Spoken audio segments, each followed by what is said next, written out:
Alors bonjour, aujourd'hui on va corriger donc le TD serre-joint qui est un TD qui fait suite au cours modélisation des liaisons et qui va permettre donc de réaliser un schéma cinématique. Alors, la mise en situation. Donc c'est un serre-joint de menuisier qui est utilisé pour le menuisier pour serrer momentanément des planches de bois lors d'une opération d'assemblage par collage. Le fonctionnement, je le passe et je vais directement aller au travail demandé. Alors, à l'aide du dessin d'ensemble feuille 3.5 indique les repères des pièces éclatées ci-dessous. Alors ici, la difficulté, c'est de démarrer ici du dessin d'ensemble de la mise en plan et de savoir repartir sur la vue en éclaté.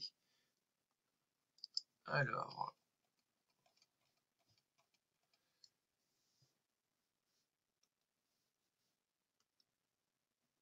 je vais prendre un rouge, on verra un petit peu mieux. Donc ici, on avait la pièce. Donc ici la pièce numéro 6, ici la numéro 4, ici la règle numéro 5, ici le mort mobile numéro 1, la petite élément 3, le mort 2, ici la pièce 8, la pièce 7 et la pièce 9. Donc voilà, c'était une petite mise en bouche qui permet donc de faire un petit peu de lecture de plan. On ne fait pas de tort. Ici, à la question 3.2, on vous demande de colorier les classes d'équivalence. Alors, avant de faire ça, on va aller directement au dessin ici. Une classe d'équivalence, c'est-à-dire on va faire des groupes de pièces. Les pièces qui ne bougent pas entre elles, on va dire que c'est une classe d'équivalence, on mettra une couleur.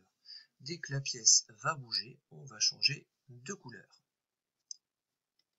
Alors, dans le TD, on nous donne déjà des indications de couleurs. Ici, donc à la page, la feuille 2.5, on voit premièrement que nous allons prendre du jaune pour la classe d'équivalence A, qui est composée des pièces 2, 5 et de d'autres pièces. C'est ce que je vous demandais. Donc, on va prendre la couleur jaune et on va commencer par les pièces 2 et 5. L'astuce, c'est qu'on va surligner le repère de la pièce, comme ça on ne va pas en oublier. Vous allez voir ça après, parce qu'au final, on va devoir tout mettre en couleur. Donc première étape, on va mettre la pièce 2 et 5 en couleur. La pièce 8, ça, je ne sais pas si je vais la mettre en couleur, je vais d'abord faire 2, 5, voilà. Donc, voilà. La pièce 5 est ici, donc la règle fixe, le guide, comme ceci et comme cela.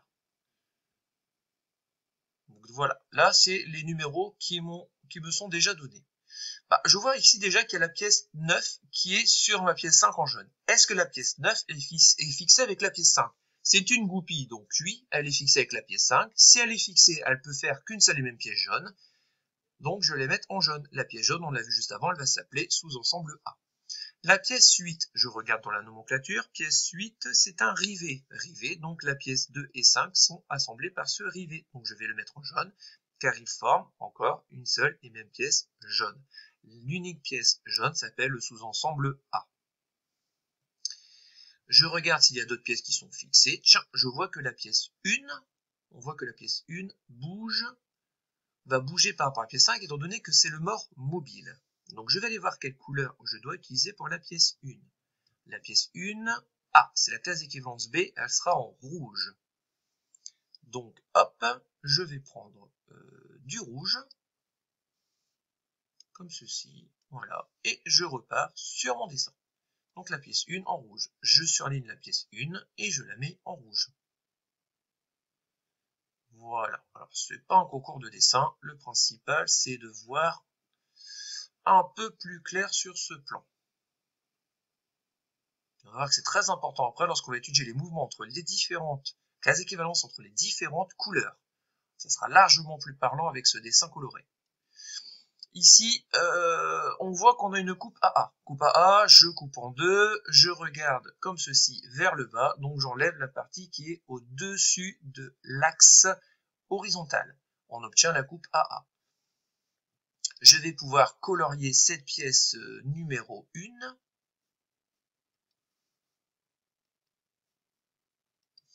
Ici. Donc la pièce numéro 1, elle est ici. On la voit là, comme ceci. Voilà, la pièce 1 est ici. Voilà. Tiens, donc je viens en coloriant, vous voyez, je viens de rencontrer la pièce numéro 7. Pièce numéro 7, je regarde dans la nomenclature, c'est une vis à téton. Vis à téton, elle est donc vissée dans la pièce 1, donc elle fait partie de la pièce 1, donc je vais la mettre en couleur. Et le repère numéro 7, je le mets en rouge. Alors oui, je vais vous dire tout de suite pourquoi je fais ça, car à la fin, normalement, tous les numéros doivent être mis en couleur. Là, c'est un dessin, c'est simple, mais lorsqu'on est en présence d'un plan avec 30 pièces, ça permet de voir directement le numéro que j'ai pas surligné, donc la pièce que j'ai pas mis en couleur. Il faut savoir qu'on va tout mettre en couleur. Les seules pièces qu'on met pas en couleur, ce sont les pièces, ce sont les joints, les ressorts et les roulements. Ici, je viens de mettre un petit coup de couleur là sur ce rond-là, là, ici, qui correspond donc à la pièce numéro 7. Ensuite, ici à l'intérieur, on va travailler sur la coupe AA. On voit ici qu'on a une énorme vis ici, qui traverse la pièce numéro 1. Donc c'est une vis, donc elle va changer de couleur. La vis correspond à la pièce numéro 4. Je remonte, je vais voir la pièce numéro 4. La pièce numéro 4 fait partie de la classe d'équivalence D qu'il faudra colorier en vert. Donc je redescends, et on voit ici, dans le crochet, j'ai oublié de vous signaler que le crochet est fermé. Donc la classe d'équivalence D ne comportera que la pièce 4. C'en est de même pour les classes C qui fera que la pièce 3 et E qui aura la pièce 6. Donc je repars, on était sur D qu'il fallait mettre en vert, la pièce numéro 4 en vert. La pièce 4 est ici, je mets un coup de vert et voilà. Je contourne le rond parce que je ne sais pas ce que c'est. En fait, je sais sans savoir. Là, le rond, il semblerait que ce soit la pièce 6. La pièce 6, on remonte. C'est la classe d'équivalence E en marron. Donc la pièce 6, c'est la petite tige qui va bouger. Je la mets en marron. Tac. Allez. Donc le petit rond là, voilà, en marron. Et ici, on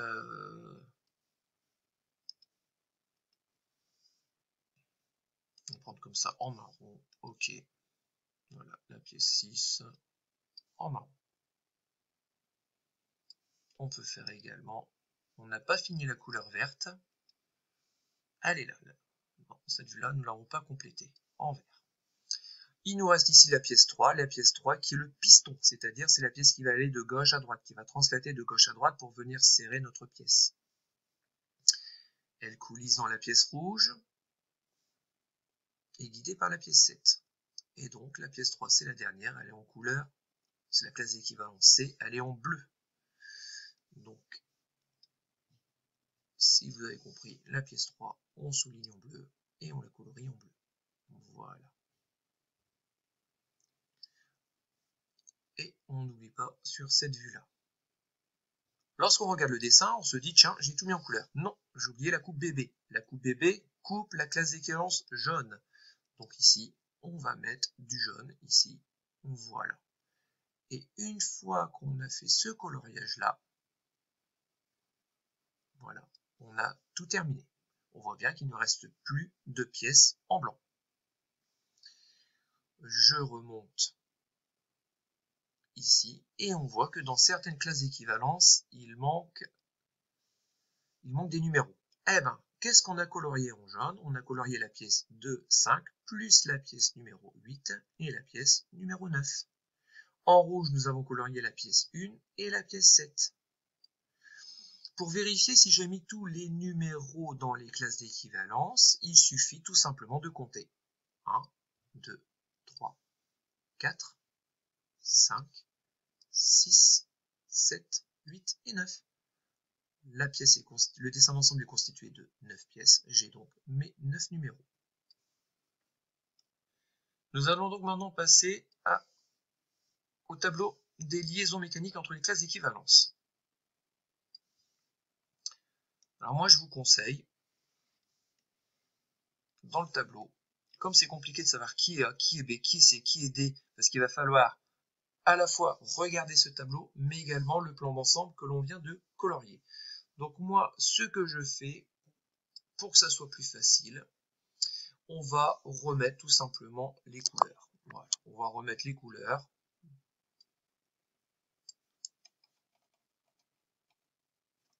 Donc A c'était en jaune, donc je mets du jaune. B c'était en rouge.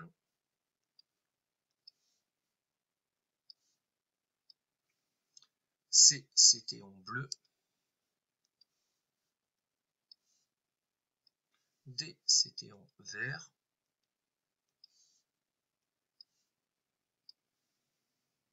Et E, c'était en marron. Voilà. Pourquoi j'ai fait ça? Tout simplement, je vais devoir maintenant jeter un coup d'œil sur le tableau, mais également sur le plan. J'ai oublié de mettre du rouge là, décidément.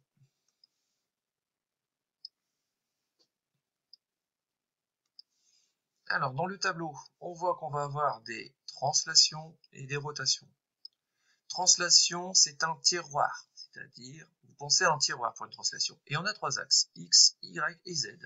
Ces axes-là, on les retrouve ici. Alors, sur le dessin, on va remettre, par exemple, les axes. L'axe X comme ceci, Y comme cela. Voilà. Et Z vers nous. Donc, on va regarder donc la première ligne entre A et B, entre jaune et rouge. Que fait rouge par rapport à jaune? Eh bien, le mort peut translater vers la gauche et translater vers la gauche et vers la droite, pardon. Donc c'est par rapport à l'axe X. Est-ce qu'il peut translater suivant Y? C'est-à-dire, est-ce qu'il peut monter? Est-ce qu'il peut descendre? Non. Est-ce qu'il peut translater suivant Z? Est-ce que le rouge peut venir vers vous lorsque vous maintenez la pièce jaune? Non. Donc, comment on complète ce tableau? Tout simplement, lorsqu'on peut, nous allons mettre le numéro 1, nous allons mettre le chiffre 1, et lorsqu'on ne peut pas, on va mettre le chiffre 0. Donc ici, tout simplement, translation suivant X, on peut, donc 1, Y, on ne peut pas, Z, on ne peut pas. Pour passer aux rotations, on revient sur le plan. Vous imaginez que le repère, vous pouvez le redessiner où est-ce que jaune et rouge se touchent ici. Donc ici, je peux retracer l'axe X, ici, je peux retracer l'axe Y et Z. Pour la rotation, vous allez imaginer que ces flèches, les flèches du repère, sont des petites tiges métalliques soudées. Et que vous allez le tourner avec vos mains. C'est-à-dire, je vais prendre X. Est-ce que je peux tourner comme ceci? Rouge par rapport à jaune? Non. Est-ce que je peux tourner rouge par rapport à jaune autour de Y comme ceci? Non. Et est-ce que je peux tourner par rapport à Z comme ceci? Non plus.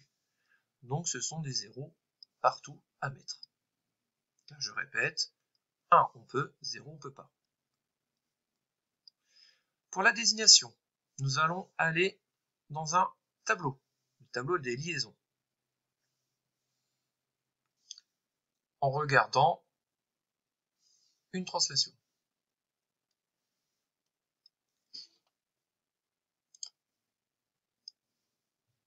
Donc voici le tableau.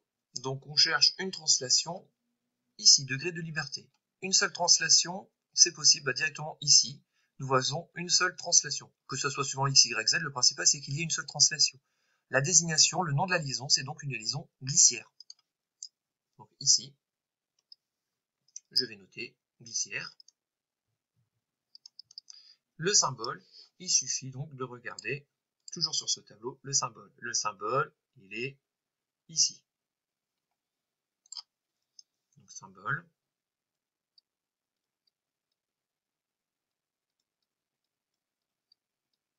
Comme ceci. Voilà. Donc on a fait ça pour la première ligne. Il faut faire de même maintenant pour les 4 autres. J'ai accéléré un petit peu, j'ai complété le tableau. Voici la correction.